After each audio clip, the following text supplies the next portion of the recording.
C'est avec un immense plaisir et un sentiment de fierté que je me tiens devant vous aujourd'hui pour célébrer un jalon important de l'histoire de notre nation et du continent africain, le centenaire de l'Institut Pasteur de Dakar.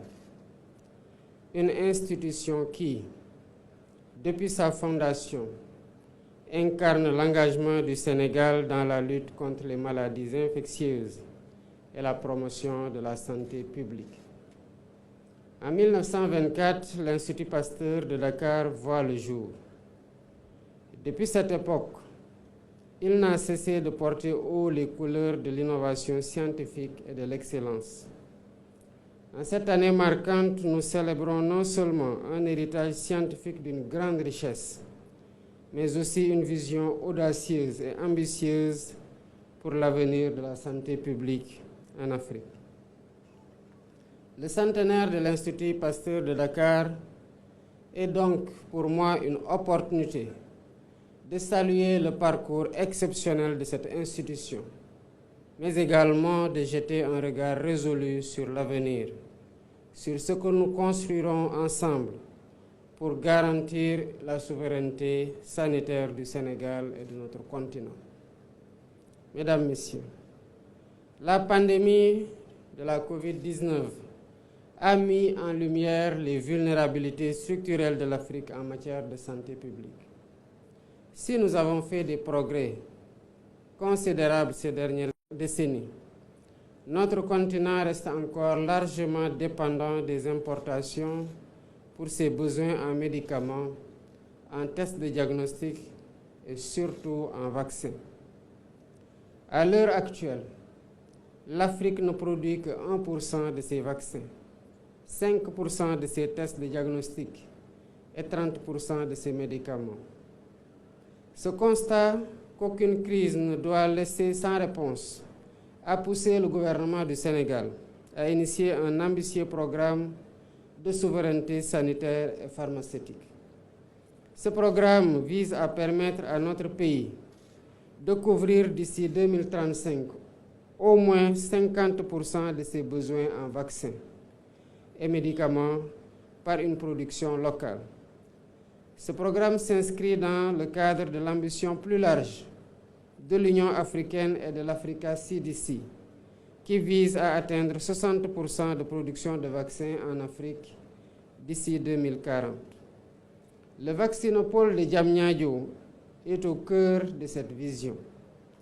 Il représente un investissement stratégique pour l'avenir de la santé en Afrique et fait partie intégrante de notre stratégie pour la construction d'un Sénégal juste, d'un Sénégal souverain, d'un Sénégal prospère, fondé sur la promotion de la science, de la technologie, de l'innovation et de l'excellence.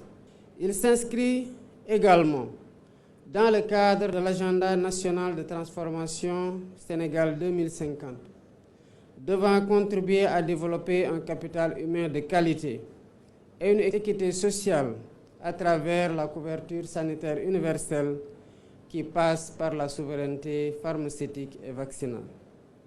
Grâce à ces plateformes technologiques de pointe, ce vaccinopole sera capable de produire jusqu'à 300 millions de doses de vaccins par an pour couvrir les besoins en santé publique, et ce, non seulement pour le Sénégal, mais également pour l'ensemble de l'Afrique de l'Ouest et au-delà. Mesdames, Messieurs, cette vision de souveraineté sanitaire portée par l'Institut Pasteur de Dakar et ses partenaires repose sur une collaboration régionale et internationale sans précédent. L'évocation de cette collaboration est pour moi l'opportunité de saluer les partenaires financiers et de les remercier pour leur soutien constant.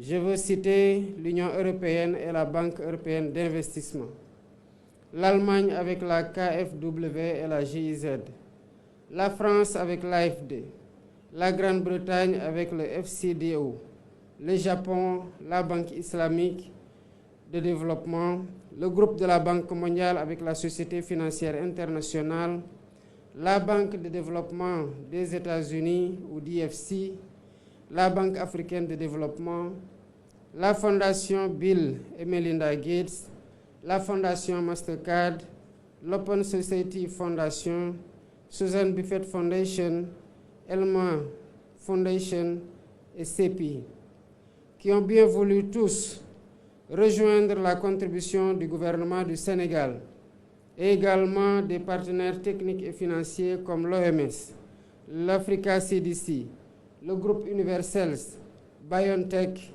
EIV et Batavia.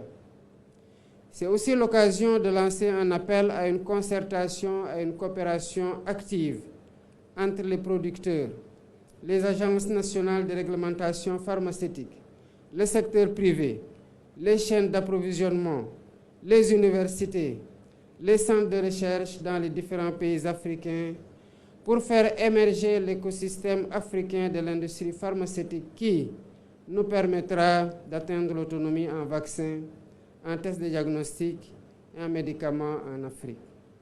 Dans cette démarche, l'acquisition récente du niveau de maturité 3 de l'Agence de réglementation pharmaceutique du Sénégal et la certification ISO 9001-2015 du Comité national d'éthique pour la recherche en santé méritent non seulement nos félicitations, mais constituent un atout majeur pour notre pays. Dans cette dynamique, je salue la création par l'Institut Pasteur de Dakar de Vaccen, l'entité de commercialisation des vaccins produits par le Vaccinopole. Enfin, permettez-moi de saluer l'ensemble des chercheurs, des scientifiques, des techniciens, des partenaires internationaux ainsi que de toutes les équipes qui ont contribué à la réalisation de ce projet ambitieux. Vous êtes les architectes de cette nouvelle ère de la santé publique au Sénégal et en Afrique. Je vous invite, mesdames et messieurs, à poursuivre cet élan de solidarité scientifique et de coopération internationale. Ensemble, nous pouvons bâtir un avenir où les défis de santé ne seront plus un fardeau insurmontable, mais une opportunité de progrès et de bien-être pour tous. Le chemin reste long, mais les progrès réalisés jusqu'ici nous encouragent à aller de l'avant. Monsieur le directeur général de l'Institut Pasteur, mesdames, messieurs les membres du personnel de l'Institut, le Vaccinopole de Dakar n'est pas seulement un investissement pour le Sénégal, il l'est aussi pour l'Afrique et pour toute l'humanité parce que nous avons un destin sanitaire lié.